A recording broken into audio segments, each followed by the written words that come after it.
Les preparamos una calicata. Una calicata es un pozo donde lo que se ve es un poco cómo está conformado el suelo. Entonces vamos a ver cuáles son las características del suelo sobre el que se desarrolla la muestra. Dicen que los suelos hablan. ¿Qué dice este suelo? Exacto, el suelo dice mucho, a veces estamos muy enfocados en la parte aérea, en el cultivo, y nos olvidamos de que el suelo es nuestro soporte y es quien nos va a entregar a las raíces, le va a entregar nutrientes, le va a entregar agua, le va a entregar aire. Entonces es muy importante que ese suelo tenga un buen color, un color oscuro.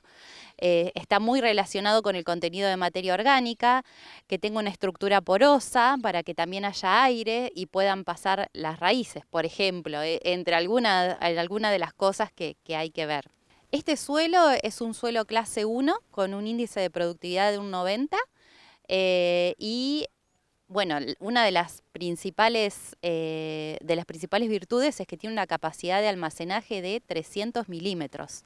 Es un silo de agua prácticamente. Si logramos que este suelo infiltre ese agua, podemos almacenar, por así decirlo, esos 300 milímetros adentro de este suelo. ¿Cómo hacer para que infiltre el agua en este suelo? Bueno, para eso tenemos que tener una buena estructura de suelo. Esa buena estructura de suelo, ¿qué significa? Que tenemos que tener poros. No solamente poros grandes, sino también poros medianos y poros pequeños. ¿Cómo fabricamos esos poros? Esos poros se hacen con raíces. Entonces, ¿qué es lo que le tenemos que proporcionar a este suelo?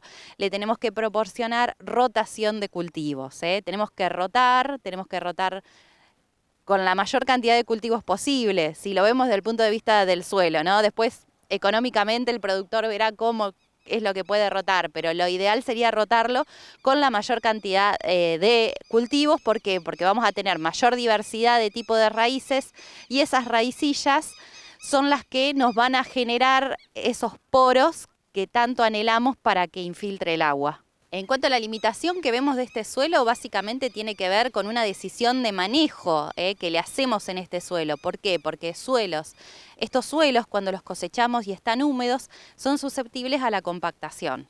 Entonces, esa sería, dentro de las pocas limitantes que tiene este suelo, una de las más importantes. En realidad, prestar atención el tránsito de maquinaria, sobre todo con la humedad con la que pasamos las maquinarias.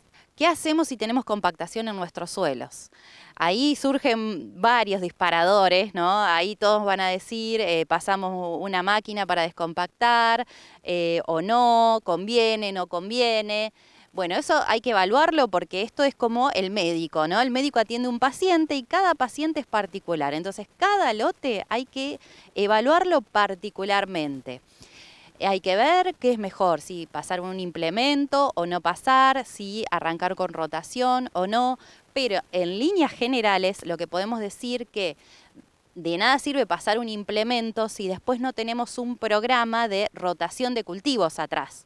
¿Por qué? Porque pasar un implemento nos lleva un costo de combustible básicamente o de lo que nos cobran la labor, que después lo tenemos que justificar con un plus de rendimiento. Y ese plus de rendimiento se puede sostener una campaña, 2 campañas, pero lo ideal para que convenga económicamente es que se sostenga más de una campaña. Y para eso hay que seguirlo con rotación de cultivos, si es que se pasa algún implemento. Estos suelos que tanto nos dan, estos suelos, hay que cuidarlos. ¿Cómo los cuidamos? Los cuidamos con rotación de cultivos, los cuidamos con siembra directa, los cuidamos cuidando con la humedad con que pasamos maquinaria y también los podemos ayudar con fertilización.